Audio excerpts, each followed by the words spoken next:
Praise the lord. దేవుడిచ్చినటువంటి ఈ సమయమును బట్టి దేవునికి కృతజ్ఞతాస్తుతులు చెల్లించుకుంటున్నాను. దేవాది దేవ, నీకే స్తుతి, మహిమ, స్తోత్రము, ఘనత, ప్రభావములు కలుగునుగాక. ఆమేన్. ఈరోజు లూకా సువార్త 19వ అధ్యాయము 41 నుంచి 44 వరకు ధ్యానం చేసుకుందాం. యేసు యెరూషలేమును సమీపించి ఆ నగరమును చూచి ఇట్లు విలపించెను. నేడెనను నీవు శాంతికి అవసరమైన దానిని గుర్తించి ఉండిన ఎడల బాగుండెడిది. నీవు అటులా చేయలేకపోతివి. శత్రువులు నీ చుట్టూ కందకములు త్రవ్వి నిన్ను ముట్టడించి అన్ని వైపులా నిన్ను అరికట్టు కాలము వచ్చును. వారు నిన్ను, నీలో నివసించు నీ సంతానమును మట్టిపాలు చేయుదురు. నీలో రాతి మీద రాయిని నిలువనీయరు. ఏలైనా ప్రభు నిన్ను దర్శింప వచ్చిన కాలమును నీవు గుర్తించలేదు. ధ్యానం మార్కు సువార్త 1వ అధ్యాయం 15వ వచనం. దేవుని రాజ్యం సమీపించినది. హృదయ పరివర్తన చెంది సువార్తను విశ్వసింపుడు. అలాగే మత్తయి 6వ అధ్యాయం 33వ వచనం. మొదట దేవుని రాజ్యమును నీతిని వెతకుడు. మనం అధికంగా ప్రేమించే వ్యక్తులకు, నగరములకు, దేవాలయములకు వినాశనము దాపురిస్తే ఎంతో ఆవేదన చెందుతాము. నేటి సువార్తలో యేసు ప్రభు కూడా ఇలాంటి పరిస్థితినే ఎదుర్కొన్నారు. యెరూషలేము పట్టణమును దేవుని నగరమని ప్రజలు పిలిచేవారు. యెరూషలేములో సొలొమోను మహారాజు గొప్ప దేవాలయాన్ని నిర్మించాడు.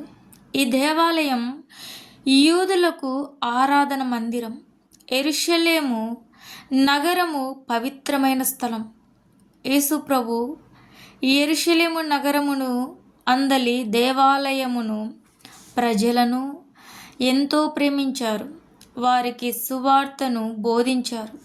వారి మధ్య ఎన్నో అద్భుతాలు చేశారు. వారి రక్షణకే యేసు ఈ లోకానికి వచ్చారు. కానీ వారు యేసును మెస్సయ్యగా గుర్తించలేదు.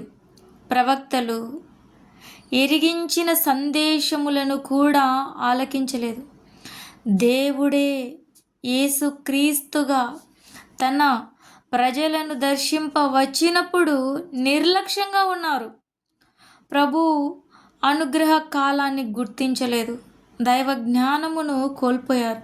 కాబట్టి వారి నుండి దేవుని సాన్నిధ్యం వెళ్ళిపోయింది. ఇక ఆ నగరం శత్రువుల వశం కాబోతుంది. ఇదంతా ఎరిగిన యేసు ఎంతో విలపించాడు. మన కోసమే ప్రాణమర్పించడానికి సిద్ధమయ్యారు.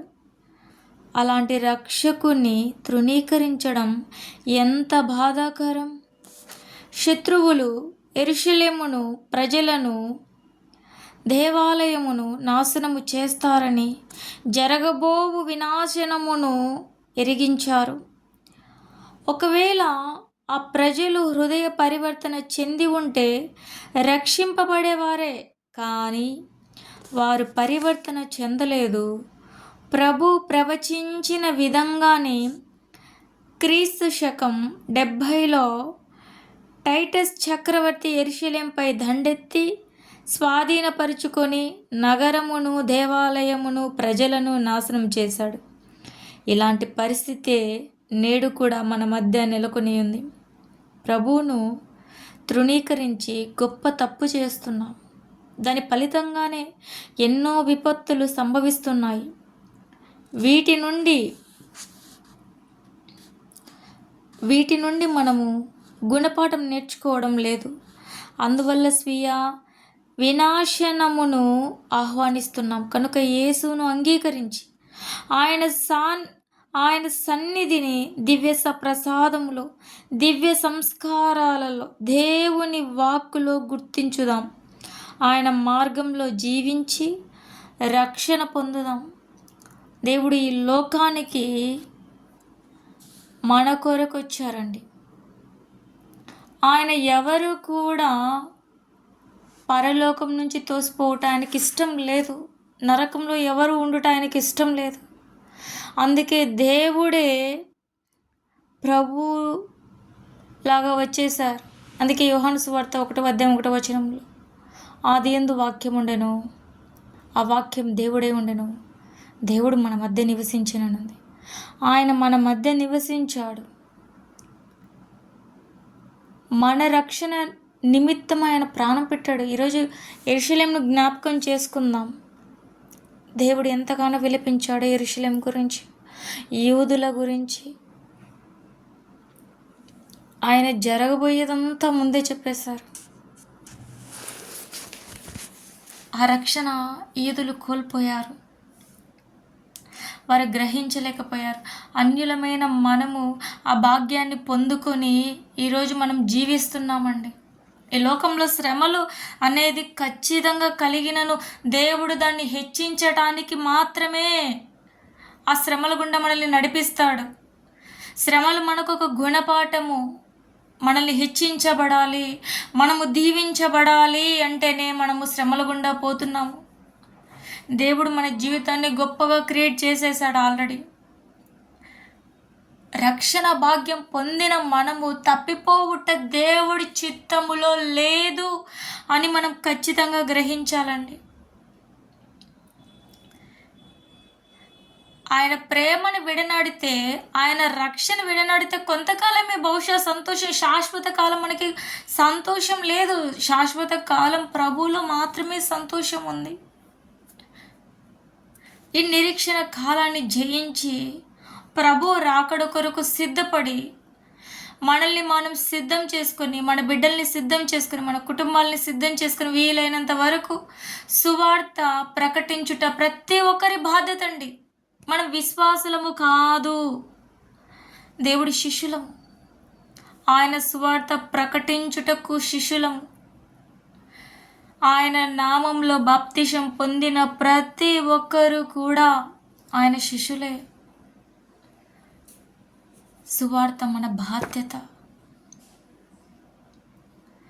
ఆయన చూపిన ప్రేమను ప్రకటించుట మన బాధ్యత. ఆయన కృప నిరంతరము మనతో ఉండును. అది శ్రమైన, బాధైనా, వేదనైనా, దుఃఖమైన ఇవి కొంతకాలమే ఉండేది. మిగిలినదంతా కృపాకాలమే.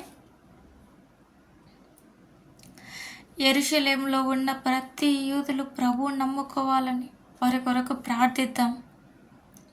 వారి కొరకు దేవుని దగ్గర మొరపెడదాం.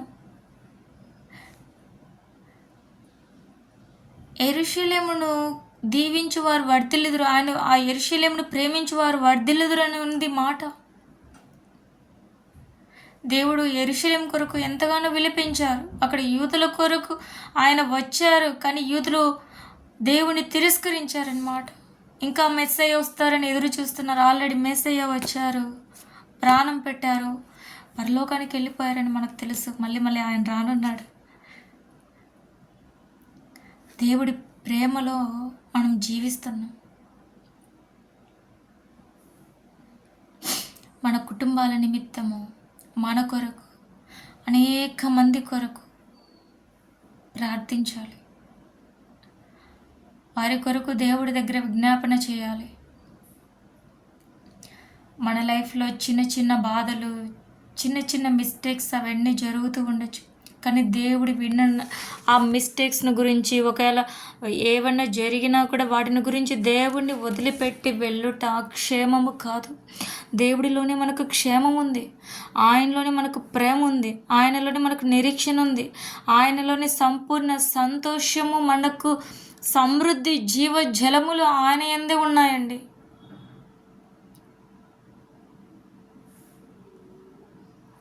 ఆయన ప్రేమను విడనాడి మనము ఇక్కడ కొద్దిసేపు సంతోషంగా ఉండగలమేమో, కానీ ఆయన ప్రేమలో ఉంటే శాశ్వత కాలము కూడా సంతోషంగా ఉండగలుగుతాం. విశ్వసించు వాడికి సమస్తము కూడా సాధ్యమే. చివరి వరకు ఈ రక్షణ భాగ్యాన్ని కోల్పోకుండా కాపాడుకొనుటయే మన కర్తవ్యం. ఇది మన కాలం, రక్షించబడిన కాలం, అనేక మందికి సువార్తను బోధించు కాలము. దేవుడి చిత్తం మన జీవితంలో జరగాలి. దేవుడి పిల్లలుగా పరలోక రాజ్యానికి మనం చేరాలి.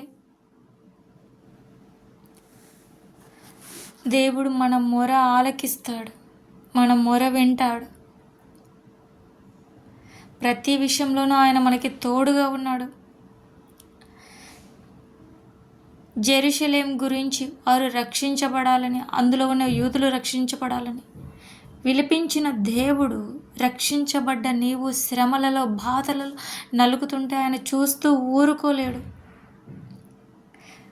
శ్రమల గుండా నడిపిస్తే నిన్ను హెచ్చించడానికే, బాగు చేయడానికే, ఒక్క ఉన్నతమైన స్థానంలో నిలువ పెట్టడానికే మనల్ని ఆయన శ్రమల గుండా నడిపిస్తాడని మనం జ్ఞాపకం చేసుకుందాం. ఆయన ప్రేమను బట్టి, ఆయన కృపను బట్టి, ఆయన యొక్క జీవ జలపు ఊటలను బట్టి, దేవాది దేవుని యొక్క కనికరమును బట్టి, ఆ దేవుడి నీడలో సంతోషకరంగా జీవితం ఇక్కడ భరిస్తూ ఉన్నాం. ఎందుకంటే మన రాజు ఆయనే, రానయ్యున్న రాజు ఆయనే. శ్రమలు తాత్కాలికం, నిజమైన రక్షకుడు మనకు ఆయనే.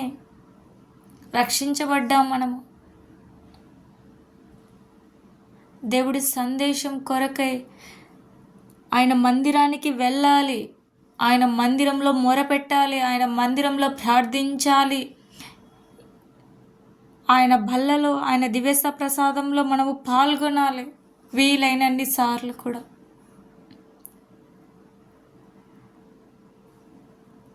ఆ రక్షణ భాగ్యాన్ని మనం కోల్పోకూడదు.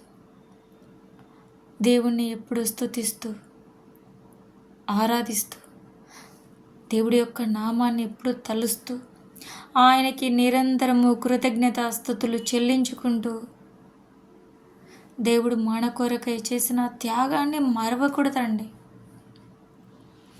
బంధువులు వెలివేసిన,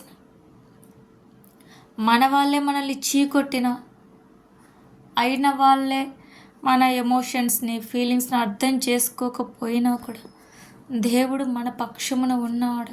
మన బాధలో ఆయన తోడుగా ఉన్నాడు. మనల్ని అర్థం చేసుకునే దేవుడు ఆయన. చిన్న విషయాలకి తోసిపుచ్చే దేవుడు కాదు, నిందించే దేవుడు కాదు. ఎన్నో మార్లు దేవుణ్ణి ప్రార్థించినప్పుడు ఎన్నోసార్లు జవాబులు పొందానండి. ఎన్నోసార్లు ఆయన ప్రేమని రుచి చూశాను నేను. ఆయన కొరకు ఈ లోకంలో ఒక సాక్షిగా బ్రతుకుట గొప్ప భాగ్యమని నేను విశ్వసిస్తున్నాను, నేను నమ్ముచున్నాను. చివరి వరకు ప్రాణం విడిచిపోయేంత వరకు దేవుడిలోనే విశ్వాసం ఉంచి బ్రతకాలి. అదే గొప్ప భాగ్యం. ప్రియ దేవుని బిడ్డలరా, మీరు ఈ మాటలు వింటున్నట్లయితే దేవుడు మీ జీవితంలో గొప్ప కార్యము చేయబోతున్నాడని విశ్వసించి దేవాది దేవునికి కృతజ్ఞతాస్తుతులు చెల్లించండి. ప్రతి విషయంలో కృతజ్ఞతాస్తుతులు చెల్లించండి. ఆయన విషయంలో ఎల్లప్పుడూ దేవుడికి కృతజ్ఞతాస్తుతులు చెల్లించండి. దేవుడి చేసిన కార్యములకు కృతజ్ఞతాస్తుతులు చెల్లించండి. ఈ మాటలు వినుచున్న నీవు నీ జీవితంలో గొప్ప కార్యాన్ని చూస్తావు అని నేను విశ్వసిస్తున్నాను, నమ్ముచున్నాను. దేవుణ్ణి ప్రార్థించండి, మొరపెట్టండి, ఆయన కృపను పొందుకొనండి. ఇంకనూ అధికముగా దేవునికి సాక్షులుగా ఉండుటకు ఆయన కృప నిరంతరము మనందరిపైన ఉండినట్లుగా, దేవుని యొక్క కృపను పొందుకునే బిడ్డలుగా ఈ లోకంలో జీవిస్తున్నందుకు దేవాతి దేవునికి కృతజ్ఞతాస్తుతులు చెల్లించుకుంటూ, ప్రభా, మా కొరకు ప్రాణం పెట్టిన మహోన్నతుడా, సర్వశక్తిమంతుడా, సర్వోన్నతుడా, నీ కృపను నోచుకున్న బిడ్డలుగా మమ్మల్ని ఈ లోకంలో ఉంచిన దేవా, నీకే స్తుతి, మహిమ, స్తోత్రం, ఘనత, ప్రభావాలు చెల్లించుకుంటున్నాను. యేసు క్రీస్తు నామములో అడిగి